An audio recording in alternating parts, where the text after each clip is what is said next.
storm, I want to bring in Daniel Kreeger. He's the executive director and co-founder of the Association of Climate Change Officers. Welcome to the show. Good to have you. You are there in Hollywood, Florida, and I know it's not necessarily close to you, but I did see earlier before we went on the show there were some warnings in effect as well. What are you seeing there on the ground right now? Yeah, compared to what they're experiencing on the Gulf Coast, thankfully here we are not seeing anything remotely like that or what we saw with Hurricane Irma. But there are fallen trees. One of my clients had a tornado touchdown in front of his business yesterday, even in advance, and we expect some more of that. We had about 6 inches of rain in my neighborhood yesterday, which is just an extraordinary amount of water in a day. Yeah, so, some parts are expecting between 1 and 2 feet of water, and it looks like the storm is going to basically cut right up the center of the peninsula there in Florida. Essentially, Orlando's in its track, which is not far from you. And we've talked about sort of big disasters before, but this one's a bit unique in a sense that we've warned residents that this could be a possibility. The waters have become warmer and warmer over the years. We've talked about climate change, and this is something I'm sure you have talked about as well. Did you feel the state was prepared and the people were prepared for this? You know, Florida has been dealing with hurricanes as long as there's been civilization in Florida, people have known. We've had major hurricanes going back to 1926 that were devastating.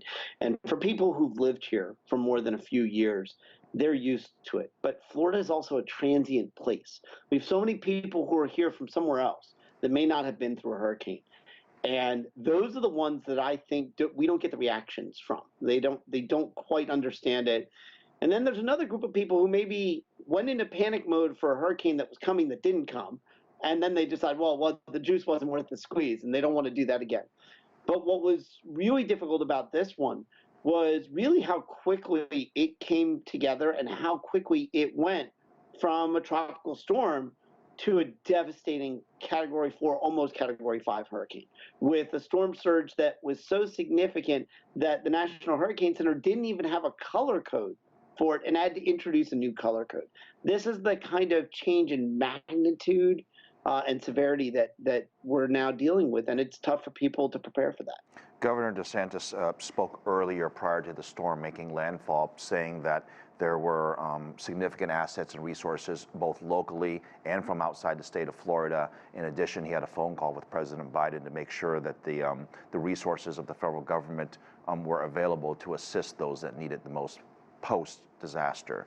In the next 24 hours, what is going to be most important to the residents there while it's still going through, but by morning, we'll have a better understanding of what has occurred. What do you expect the response to be? Well, for right now, people need to hunker down.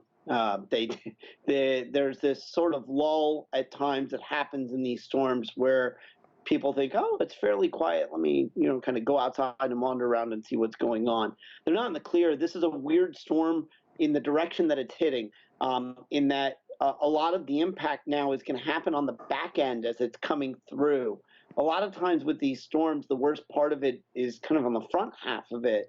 But what you're getting on this was a lot of wind damage on the front, and you're going to get this extraordinary amount of flood coming in on the backside.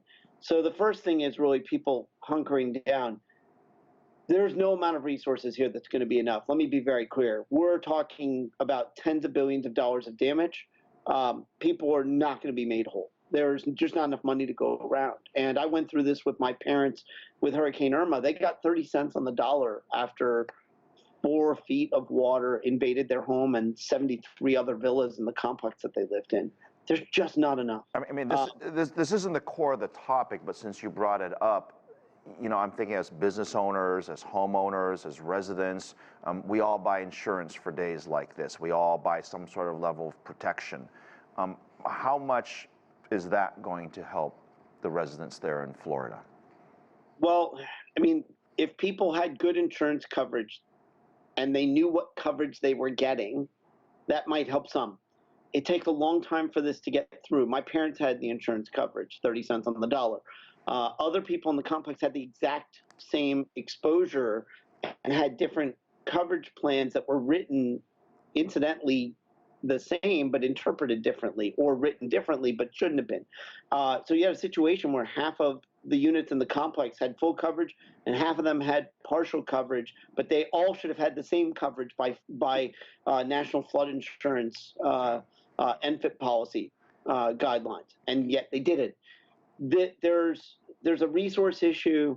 There's a consistency of how policy is interpreted, how those policies are written, and candidly, the government subsidizes this because the private sector insurance does not want to foot. This is too risky.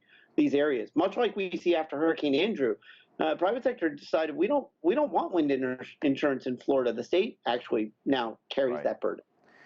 Daniel, do us a favor, keep us posted on how you're doing and how your neighbors are doing around you as you hunker down over the next 24 to 48 hours.